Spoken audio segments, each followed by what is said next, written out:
আলহামদুলিল্লাহ রাব্বিল আলামিন ওয়াসসালাতু ওয়াসসালামু আলা সাইয়্যিদিল মুরসালিন ওয়া আলা আলিহি ওয়া আসহাবিহি আজমাইন। আমাদের আলোচ্য বিষয় হলো সহিহ ইলম। এক নম্বর পয়েন্ট হলো ইলম শব্দের অর্থ কী। আরবি ইলম শব্দের আমরা বাংলা তর্জমা করি জ্ঞান, ইংরেজিতে নলেজ।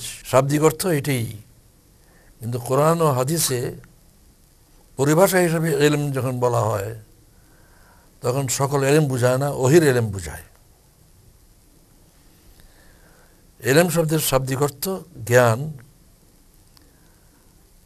এবং কোরআন ও হাদিসের পরিভাষা হিসাবে এর অর্থ হচ্ছে ওহির জ্ঞান। দুই নম্বর কথা হলো এই জ্ঞান অর্জনের উৎস কি কি, সোর্স অফ নলেজ। মানুষ জ্ঞান অর্জন করে কোন কোন সোর্স থেকে? সোর্স চারটি। পয়লা নম্বরে হলো ইন্দ্রিয়, চক্ষু, কর্ণ, নাসিকা, জিহ্বা, ত্বক। শৈশব থেকেই বাচ্চারা এইসব ইন্দ্রিয় দিয়ে জ্ঞান অর্জন শুরু করে, এটা হচ্ছে প্রাথমিক উৎস। দুই নম্বর উৎস হচ্ছে বুদ্ধি, ইন্টেলেক্ট। এই বুদ্ধির মাধ্যমেই মানুষ সবচেয়ে বেশি জ্ঞান অর্জন করে। ইন্দ্রিয় যেখানে পৌঁছতে পারে না, বুদ্ধি সেখানে পৌঁছতে পারে। যেমন দূরে ধোঁয়া দেখা গেল, ইন্দ্রিয় শুধু ধোঁয়া দেখলো, কিন্তু বুদ্ধি আগুনও দেখে ফেলেছিল। বুদ্ধি বলছে যে ধোঁয়া আগুনের থেকেই আসে, যখন ধোঁয়া দেখা যাচ্ছে তখন নিশ্চয়ই আগুন লেগেছে। ইন্দ্রিয় যদ্দূর পৌঁছতে পারে না, সেখানে বুদ্ধি পৌঁছে যায়। এবং মানুষ যত জ্ঞান অর্জন করে তার মধ্যে সবচেয়ে বেশি এই উৎস থেকে জ্ঞান পায়। তিন নম্বর উৎস হচ্ছে ইনটিউশন। এটার বাংলা শব্দ আমি তালাশ করে পাই না, কোনো অ্যাপ্রোপ্রিয়েট শব্দ আমার কাছে মনে হয় না। এলহাম শব্দটা প্রযোজ্য হয় এখানে। এলহাম, ইনটুইশন। তার মানে যারা চিন্তা গবেষণা করে, দার্শনিক, বৈজ্ঞানিক, সাধক, ফকিহ, যারা কোনো বেশি চিন্তা গবেষণা যারা নিযুক্ত থাকে, অনেক সময় যুক্তি বুদ্ধি দিয়ে সব জ্ঞান পায় না, হঠাৎ করে জ্ঞান এসে যায়। এটা সাধনার ফসল নয়, এটা গবেষণার ফল নয়, এটা হচ্ছে তার এই যে গবেষণা ইত্যাদি করে এটার একটা সুফল, যে হঠাৎ করে জ্ঞান তার কাছে আসে। এর উদাহরণ যেমন নিউটনের যে উদাহরণ, যে বাগানে বসা, দেখলো যে আপেল গাছের থেকে নিচে পড়লো, সেদিনই পড়া দেখে নেই, বহুবার দেখেছে আরও, কিন্তু হঠাৎ সেদিন তার মগজে জ্ঞান আসলো যে উপরে নিচে ডানে বায়ে সব দিকে তো শূন্য, কোনো দিকে গেল না, নিচে গেল কেন? নিশ্চয়ই কোনো একটা শক্তি আছে তাকে নিচের দিকে টেনেছে,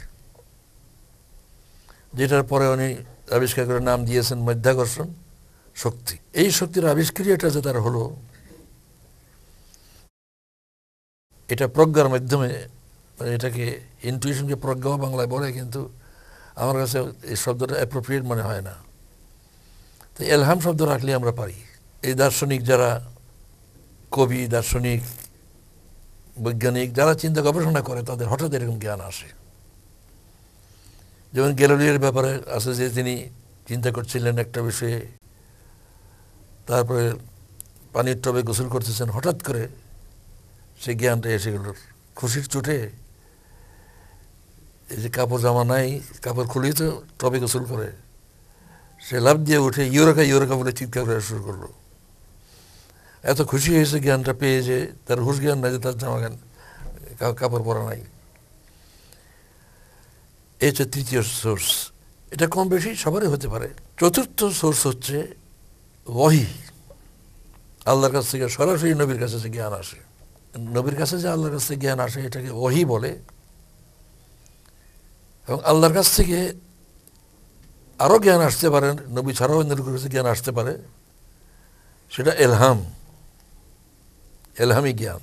তো এই চারটি সোর্সের মধ্যে একমাত্র নির্ভুল সোর্স হচ্ছে ওহী। কারণ আল্লাহর কাছ থেকে যে জ্ঞান আসে সেই জ্ঞানে কোনো ভুল থাকা স্বাভাবিক নয়। যিনি গোটা বিশ্ব সঠিকভাবে পরিচালনা করছেন, সামান্য ভুল যদি তার থাকে এটা অচল হয়ে যাবে। এই যে দুনিয়া চলছে এটাই প্রমাণ করে যে তার জ্ঞান নির্ভুল। সুতরাং ওহীর মাধ্যমে যে জ্ঞান আসলো সেই জ্ঞানের ব্যাপারে কোনো সন্দেহ নাই, লা রাইবা ফি, এটা নির্ভুল। সেজন্যই যেহেতু এটা নির্ভুল জ্ঞান, সেই জন্য আর বাকি 3 সোর্সে যত জ্ঞান পাওয়া যায় সেসব জ্ঞান এই ওহীর জ্ঞানের যাচাই করে গ্রহণ করা দরকার। এককালে ছিল যে পাশ্চাত্য থেকে যে কোনো জ্ঞান আসতো এটা কাফেরদের, এটা গ্রহণ করা যাবে না, এটা যেমন ঠিক নয়। আবার কিছু লোক আছে এরকম যে পাশ্চাত্য থেকে যে কোনো জ্ঞান আসে ওখান থেকে আসলেই এটা গ্রহণ করতে হবে।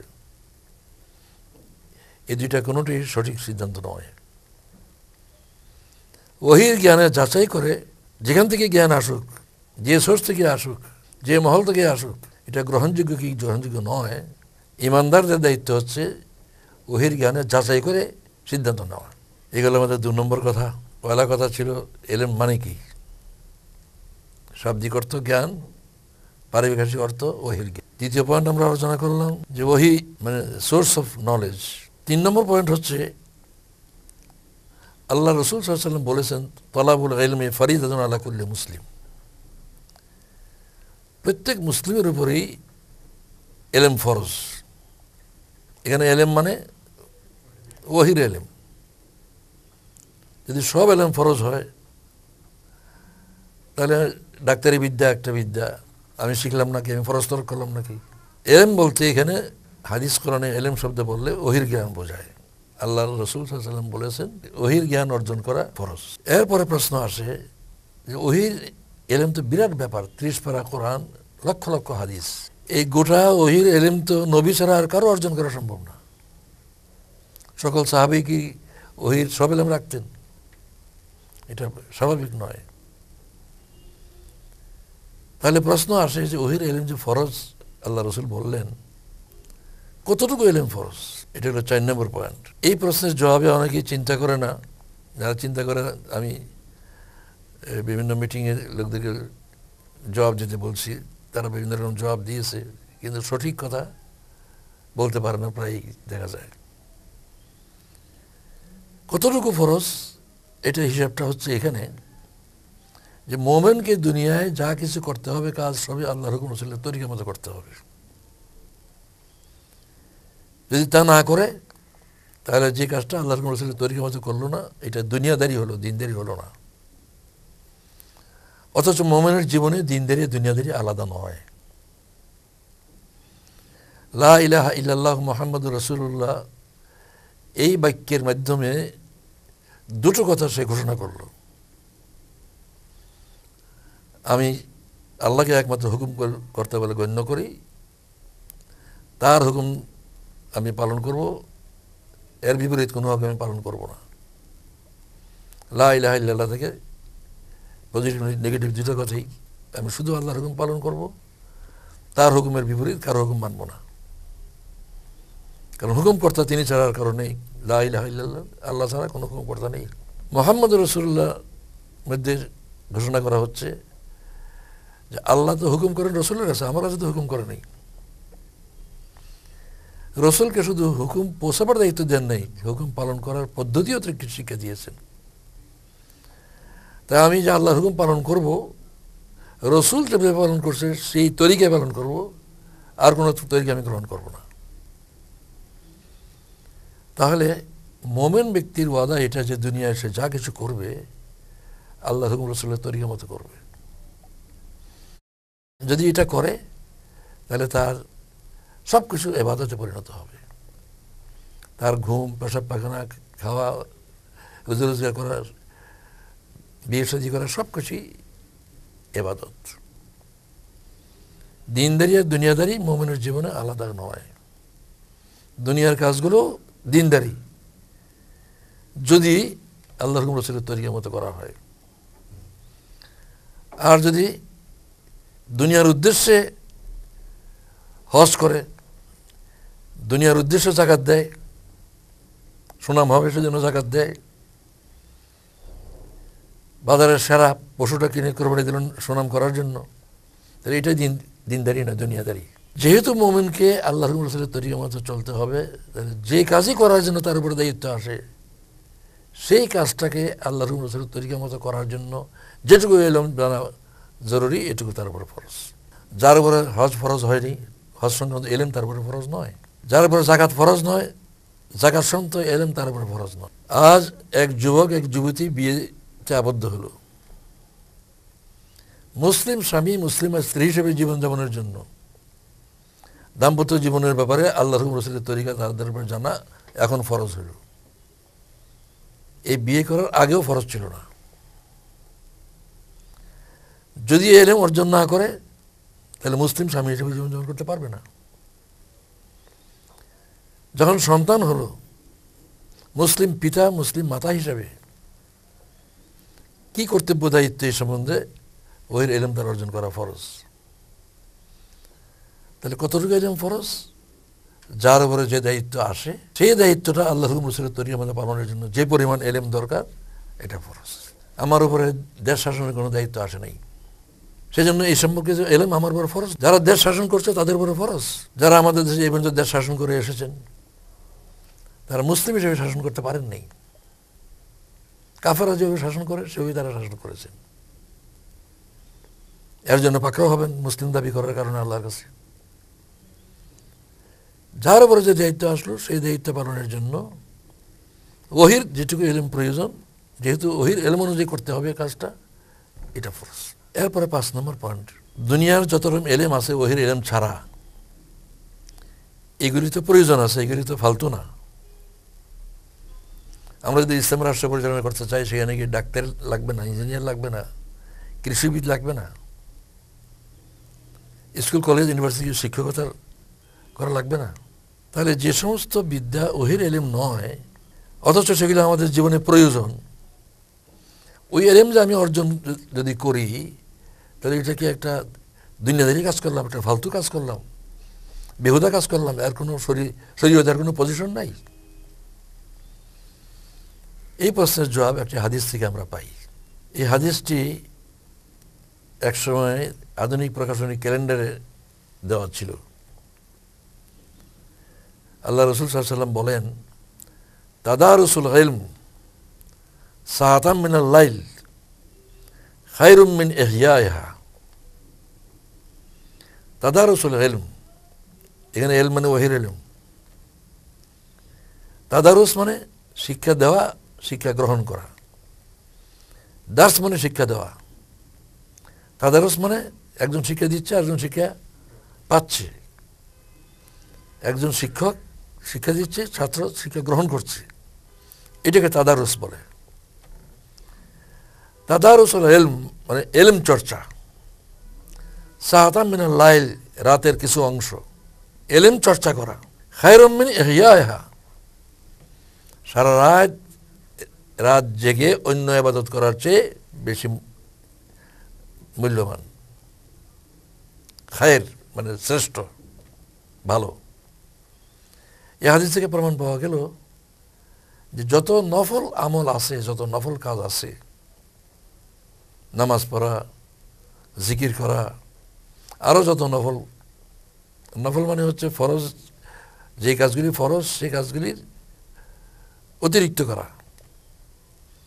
যত নফল আমল আছে তার মধ্যে শ্রেষ্ঠ নফল আমল হচ্ছে ওহির এলেম তালাশ করা। এই হাদিস থেকে প্রমাণ হয়। সারা রাত জেগে নামাজ পড়লো, তসবিহ জপলো, আর কিছুক্ষণ ইলম চর্চা করলো, সারা রাত জেগে অন্য ইবাদতের তুলনায় এটা শ্রেষ্ঠ। এ কারণেই মোমেনদের উচিত যে তাদের সঙ্গে সবসময় ইসলামী সাহিত্য যেন থাকে। এই দেহটা যেখানেই থাকে সেখানে যেন সাহিত্য থাকে। কোথাও যাবে, টিকিটের জন্য কিউতে দাঁড়িয়ে আছে, এই সময়টা কাটবে কেমনে? এই সময় তসবিহ জপে সময়টা কাটানো যায়, জিকির করে কাটানো যায়, দরুদ পড়ে কাটানো যায়।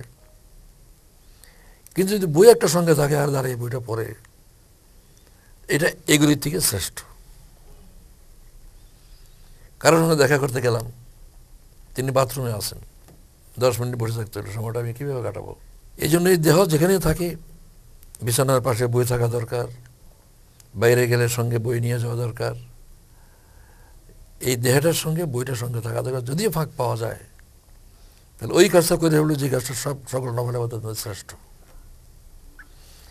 এলেমের এই যে গুরুত্ব, এটা এই জন্য যে এলেম ছাড়া তো আমল হবে না। আমলের ভিত্তি হচ্ছে এলেম। সেই জন্য সকল নফল ইবাদতের মধ্যে ওহির এলেম তালাশ করা শ্রেষ্ঠ মর্যাদার অধিকারী। আমি যে প্রশ্ন তুললাম যে দুনিয়ার এলেম যেগুলি সেগুলি যে আমরা শিখি, সেগুলির কোনো শরী মর্যাদা আছে কিনা, এই পয়েন্টটা আরেকটা হাদিস থেকে পরিষ্কার হয়। আগে যখন আমরা বলেছি তালাবুল ইলমে ফারিদাতুন আলা কুল্লি মুসলিম, এলেম তালাশ করা প্রত্যেক মুসলিমের উপরে ফরজ। এটা তালাব শব্দ দিয়ে শুরু হয়েছে। তালাবু কাসবিল হালাল, হালাল রুজি তালাশ করা। তালাব মানে তালাশ করা। তালাবু কাসবিল হালাল, হালাল উপার্জন তালাশ করা। ফরিদাতুন বাদাল ফরিদা, আল্লাহর অন্য সব ফরজের পরে এটাও ফরজ। হালাল রুজি তালাশ করা ফরজ, নামাজ রোজা যেমন ফরজ, এরপরে এটাও ফরজ। তো যেহেতু হালাল রুজি তালাশ করা ফরজ, তো এই রুজির জন্য কোনো না কোনো পেশা তো গ্রহণ করতে হবে। যে যে পেশা গ্রহণ করলো সেই পেশার জন্য একটা বিদ্যা আছে। শিক্ষকতা পেশা গ্রহণ করলে শিক্ষকতা একটা, পাঠদান এটা একটা বিদ্যা। বিএ পাস করলো আর ভালো শিক্ষক হয়ে গেল, এটা হবে না। তাকে শিক্ষার ট্রেনিং নিতে হবে। এমবিবিএস পাস করলো, ডাক্তার হয়ে গেল, যে কোনো চিকিৎসা করার যোগ্য হয়ে গেল না। চোখের চিকিৎসা করতে হলে তাকে আই স্পেশালিস্ট হইতে হবে, প্রয়োজনে জ্ঞান অর্জন করতে হবে। যে পেশা সে গ্রহণ করলো, এই পেশাটা রুজি হালাল করার জন্য তাকে সঠিকভাবে ওই এলেমটা অর্জন করতে হবে। যদি না অর্জন করে তাহলে মানুষের কাছ থেকে ধোঁকা দিয়ে পাশা নিল। যে আমার মনে আছে, নিশ্চয়ই সবারই মনে থাকার কথা, টিচাররা সকালে এক মানের টিচার না। ছাত্ররা আলোচনা করে, ওই স্যার যা পড়ায় বাড়িতে পড়া লাগে না, ওই স্যার যে কী কয় বুঝে যাচ্ছে না। তো যে টিচারের শিক্ষা থেকে ছেলেরা শিক্ষা গ্রহণ করতে পারলো না, তিনি তাহলে উপযুক্ত শিক্ষক নন। এই পেশা তিনি গ্রহণ করেছেন, শিক্ষা দান পদ্ধতি সম্বন্ধে তার সঠিক ধারণা নাই, তার ফলে তার এই বেতন নেওয়াটা হালাল হবে কিনা এটা প্রশ্নের ব্যাপার। ডাক্তার বলি যে কোনো ব্যাপারে প্রেসক্রিপশন দিয়ে রোগী থেকে টাকা নিল, রোজগার হালাল হবে না। তাহলে আমরা এই যে দুনিয়ার বিদ্যা, শরীয়তের দিক দিয়ে এটার একটা মর্যাদা আছে। সেই মর্যাদাটা কি? ইনডাইরেক্ট ফরজ। রোজগার করাটা হচ্ছে ফরজ, আর রোজগার করার জন্য তার যে বিদ্যাটা দরকার, এই বিদ্যাটা ডাইরেক্ট ফরজ না, ইনডাইরেক্ট ফরজ। তাহলে আমরা পেশার জন্য যে বিদ্যা শিক্ষা করি, সেই বিদ্যারও একটা শরীর পজিশন আছে। এটা ভালো করে বুঝতে হবে যে এটা শরীর পজিশন আছে, এটা বাজে কাজ না, অপ্রয়োজনীয় কাজ না। শরীয়তেও এটার একটা মূল্য আছে। সে মূল্য হচ্ছে যে পেশা আমি গ্রহণ করলাম, এই পেশার বিদ্যাটা আমার জন্য ইনডাইরেক্ট ফরজ। আমার রোজগারটা হালাল করার জন্য ওই বিদ্যাটা ভালো করে অর্জন করা আমার জন্য ইনডাইরেক্ট ফরজ। হালাল রুজি তালাশ করা ফরজ, এই ফরজটার সঠিকভাবে পালন করার জন্য ওই ফরজটা দরকার, তাই ইনডাইরেক্ট ফরজ। এলেম সম্বন্ধে এইটা গেল 6 নম্বর কথা। আরেকটি কথা, পেশা ছাড়াও মানুষ শখেও কিছু বিদ্যা শিক্ষা করে। শখ করে একটা কিছু বিদ্যা শিক্ষা করে। কেউ আর্ট করে, কেউ পামিস্ট্রি পড়ে, হস্তরেখা পড়ে, জ্যোতিষী পড়ে, গার্ডেনিং পড়ে। এরকম আরও অনেক বিদ্যা আছে যেগুলি নাকি পেশা ছাড়াও লোকে শখ করে অর্জন করার চেষ্টা করে। শরীয়তের দৃষ্টিতে এগুলির পজিশন কি? কারণ আমরা তো মোমেন হিসেবে শরীয়ত মেনে চলতে বাধ্য। শরীয়তকে গণ্য না করে চলা তো আমাদের ইমানের বিপরীত। যে আমরা করি শরীয়ত সেখানে আছে কিনা আমরা দেখব, শরীয়ত এটা অ্যালাউড কিনা এটা দেখব। সেই হিসাবে শখের বিদ্যার ব্যাপারেও শরীয়তের রায় কি? এ সম্বন্ধে রায় হচ্ছে যে বিদ্যাটা এমন যে এটা পেশা হিসেবে গ্রহণ করা জায়েজ নয়, তাহলে সেই বিদ্যাটা হারাম, হালাল নয়। যেমন হস্তরেখা স্টাডি করে কেউ যদি এটা রাস্তার কিনারে বসে হাত দেখে পয়সা নেয়, এই বিদ্যাটা জায়েজ না।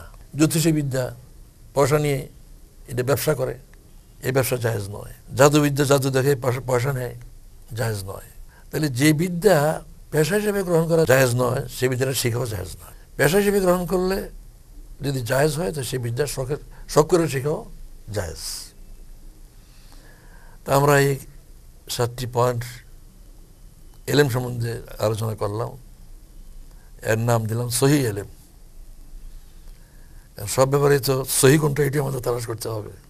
এলেম সম্বন্ধে ঠিক এইভাবে এই পয়েন্টগুলা খুব কম লোকই চিন্তা করে। এই কতটুকু এলেম ফরজ, এটা কজনে চিন্তা করে ঠিক মতো, কতভাবে লোকে হিসাব করে, সহজ হিসাব এটা। এইভাবে এলম সম্বন্ধে এই কটি কথা যদি আমরা মনে রাখি, পয়লা, এলম শব্দের অর্থ জ্ঞান, বিদ্যা। পরিভাষা হিসাবে কোরআন হাদিসে এটা ওহির এলম বোঝায়, ওহির বিদ্যা, ওহির জ্ঞান। 2 নম্বর হচ্ছে এই বিদ্যা অর্জনের উৎস কি কি? 4টি উৎস, যার মধ্যে একমাত্র বিশুদ্ধ নির্ভুল উৎস হচ্ছে ওহির জ্ঞান। রাসূল বলছেন এলেম ফরজ, কারণ এলেম না জানলে আমল করবে কিভাবে? আর আমল না করলে তো ইবাদত হবে কি করে? ইবাদত শব্দের অর্থ তো দাসত্ব করা, আল্লাহর হুকুম পালন করা। আব্দুল মানে দাস, ইবাদত মানে দাসত্ব। এই এলেম ফরজ তো জানলাম, কতটুকু ফরজ? যে দায়িত্বে আমরা পালন করি দুনিয়াতে, এটা ধর্মীয় হোক বা পার্থিব হোক, সব কাজে আমাদের দিনদারি হয়ে যাবে যদি নাকি ওহির এলেম অনুযায়ী আমরা এটা করি। ওইটুকুই ফরজ যেটুকু আমাদের উপরে কোনো করার দায়িত্ব আসে। কেউ যদি নফল এলেম অর্জন করে, ফরজ না, যেমন আগে আমি বললাম যে আমার উপর রাষ্ট্র পরিচালনার দায়িত্ব আসে নাই, কিন্তু আমি রাষ্ট্র পরিচালনা সম্পর্কে ওহির এলেম জানার চেষ্টা করেছি। এই যে কাজটা করলাম, এটাকে ফালতু কাজ করলাম? এখানে ওই হাদিসটি, রাদা রসুল এলম সাআতাম মিনাল লাইল খায়রুম মিন ইহইয়াহা, মানে এলেম, নফল এলেম তালাশ করো অত্যন্ত মূল্যবান, সকল নফল ইবাদতের হচ্ছে শ্রেষ্ঠ। হজ ফরজ হয়নি, হজ সঙ্গে এলেমই অর্জন করলাম। মাদ্রাসার ছাত্র যাকাত সম্বন্ধে এলেম অর্জন করলো, যাকাত ফরজ হয়নি তার উপরে, কিন্তু এই এলেম অর্জন করাটা ফরজ না হলেও তার উপরে এটা নফল করলো, কিন্তু সকল নফল ইবাদতের তুলনায় এটা শ্রেষ্ঠ ইবাদত। এরপরে পয়েন্ট হলো যে দুনিয়ার যে সমস্ত বিদ্যা, ওহির এলেম ছাড়া যে বিদ্যার, সেই বিদ্যার মর্যাদা কি? সেই বিদ্যার মর্যাদা ইনডাইরেক্ট ফরজ। ওটাও ফরজ, তবে ইনডাইরেক্ট। রুজি হালাল করা ফরজ, হালাল রুজি তালাশ করা ফরজ। এই ফরজটার জন্য ওই এলেম শেখা প্রয়োজন, না হলে ফরজটা আদায় হবে না। সেই জন্য ওইটাও ইনডাইরেক্ট ফরজ। যে যে পেশা গ্রহণ করেছে তার উপরে ওই পেশার বিদ্যাটা ইনডাইরেক্ট ফরজ। এরপরে আসলো শখের এলেম। শখ করে যে কোনো এলেম শিক্ষা করা যায়, তবে সেখানে হালাল হারামের বিচারটা এইভাবে মানদণ্ড এটা, যে পেশা মানে যে বিদ্যার ভিত্তিতে পেশা গ্রহণ করা হারাম, সেই বিদ্যাটাও হারাম। কারণ ওই বিদ্যাটা শিখলে কোনো পেশা গ্রহণ করার খায়াস হইতে পারে, এই জন্য সে বিদ্যাটা না শেখাটাই নিরাপদ। আল্লাহ তাআলা আমাদেরকে এই সহি এলেম অর্জন করার তৌফিক দান করুন। ওয়া আখিরু দাওয়ানা আলহামদুলিল্লাহি রাব্বিল আলামিন।